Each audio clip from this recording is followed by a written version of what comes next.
Assalamualaikum warahmatullahi wabarakatuh. Perkenalkan, nama saya Nadia Mayadika, kelas 11 MIPA 1. Di video ini saya akan mempresentasikan mengenai materi bahasa Indonesia, yaitu pembahasan teks eksplanasi. Sebelum kita lanjut ke pengertian teks eksplanasi, kita harus tahu dulu apa itu eksplanasi. Eksplanasi secara etimologi adalah istilah yang diambil dalam bahasa Inggris, yaitu explanation, yang berarti penjelasan atau keterangan. Secara sederhana, eksplanasi dapat diartikan sebagai sebuah teks yang berisi penjelasan atau keterangan tentang suatu hal. Selanjutnya, ketujuan teks eksplanasi. Dengan adanya tujuan eksplanasi, yaitu untuk mengetahui fenomena yang terjadi dan apa sebab akibat dari peristiwa itu.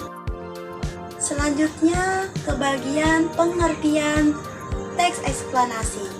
Teks eksplanasi adalah teks yang berisi tentang suatu proses atau tahapan mengapa dan bagaimana terjadinya suatu fenomena atau peristiwa yang berkaitan dengan alam, sosial, budaya, ilmiah, dan lainnya.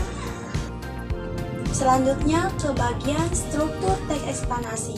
Struktur teks eksplanasi terdiri atas 3 struktur. Yang pertama, pernyataan umum. Pernyataan umum berisi statement atau pernyataan umum tentang suatu topik yang akan dijelaskan proses keberadaannya, proses terjadinya, dan proses terbentuknya.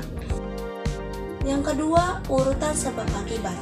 Urutan sebab akibat berisikan tentang detail penjelasan proses keberadaan dan proses terjadinya yang disajikan secara urut dan bertahap dari yang paling awal hingga paling akhir. Yang ketiga, interpretasi. Interpretasi berisi tentang kesimpulan atau pernyataan tentang topik atau proses yang dijelaskan. Selanjutnya kita beralih ke bagian ciri kebahasan teks eksplanasi. Ciri kebahasan teks eksplanasi terdiri atas 3. Yang pertama, kata serapan. Kata serapan dalam bahasa Indonesia dikelompokkan menjadi 2. Yang pertama, unsur asing yang belum sepenuhnya terserap ke dalam bahasa Indonesia seperti titik tuku. Yang kedua, unsur asing yang penulisan dan pengucapannya disesuaikan dengan kaidah bahasa Indonesia seperti hidrologi. Yang kedua, konjungsi. Konjungsi terdapat 2 jenis. Yang pertama, konjungsi eksternal.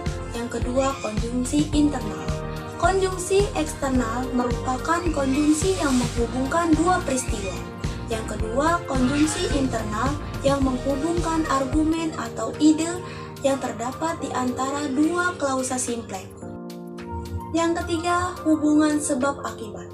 Hubungan sebab akibat dapat dinyatakan dengan banyak cara, baik dengan konjungsi, kata kerja, maupun kata benda. Selanjutnya kita beralih ke ciri-ciri teks eksplanasi. Suatu teks yang dikatakan sebagai teks eksplanasi memenuhi beberapa ciri. Yang pertama, memuat informasi fakta. Yang kedua, membahas suatu fenomena yang bersifat keilmuan atau ilmu pengetahuan. Yang ketiga, bersifat informatif dan tidak mempengaruhi pembaca atau mempercayai hal yang dibahas di dalam teks. Yang keempat, memiliki atau sekuensi markers seperti pertama, kedua, ketiga, dan sebagainya. Contoh teks eksplanasi berdasarkan struktur. Pernyataan umum. Pelangi adalah salah satu fenomena alam yang menakjubkan dan disukai banyak orang. Pelangi yang hadir di langit memiliki banyak warna dengan membentuk sebuah busur nan indah dan dapat terlihat dengan jelas. Pelangi umumnya muncul setelah hujan terjadi atau nampak pada sekitar air terjun yang deras arusnya.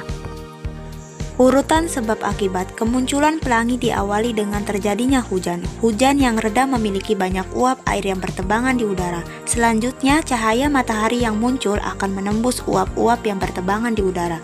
Pelangi terjadi karena adanya cahaya matahari yang menyimpan dan membias menjauhi partikel-partikel.